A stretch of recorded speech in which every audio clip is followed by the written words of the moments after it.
Just 6 days ago, Iran was sitting on a pretty massive missile stockpile, anywhere from 2,000 to 3,000 missiles, including high-end models like the hypersonic Fatah-1 and Fatah-2, the long-range Imad, and the bunker-busting Khaybar-Shikan. But those numbers are shrinking fast. After hours of Israeli attacks on its country, Iran launched a response.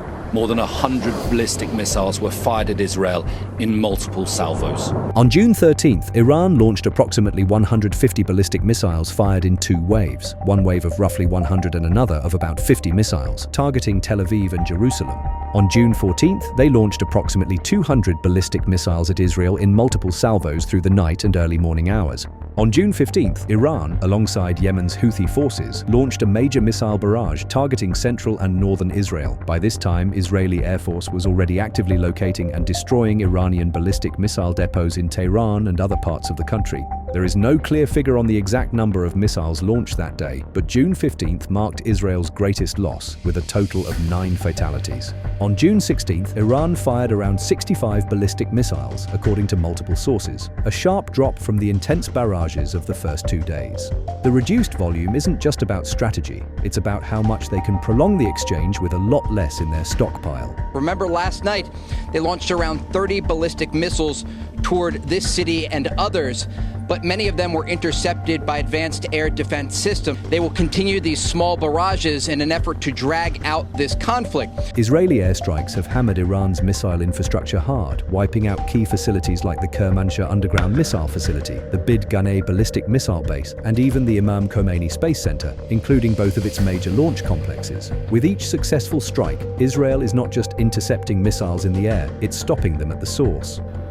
I think the real concern here on the part of the Israelis, also on the part of the U.S., Diane, was that the Iranians would retaliate with the thousands of ballistic missiles that they have that are capable of reaching Israel. So some very interesting things went on last night. We've seen pictures now that the Israelis are releasing of Mossad teams, intelligence teams operating inside of Iran that took out those ballistic missile sites before they had a chance to launch. So from an intelligence perspective, this is just brilliant. What the Israelis have done. They've gone back and they've used the Hezbollah playbook where they're taking out all of the top leadership within the military.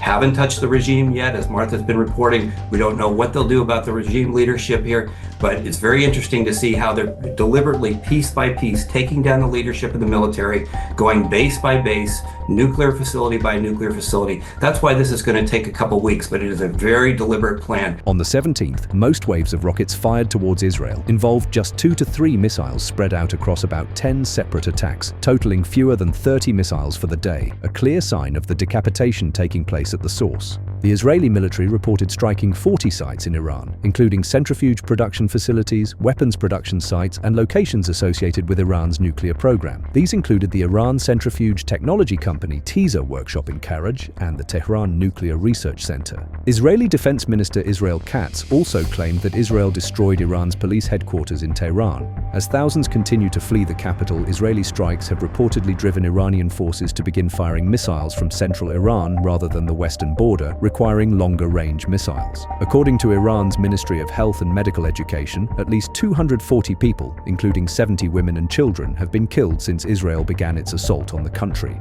On Monday, June 16th, Israel's Transportation Ministry launched Operation Safe Return, aimed at bringing back tens of thousands of its citizens who were stranded abroad due to widespread flight cancellations. These cancellations occurred after Israel's airspace was largely closed following significant Iranian missile responses to Israeli strikes, leaving an estimated 100,000 to 150,000 Israelis unable to return home.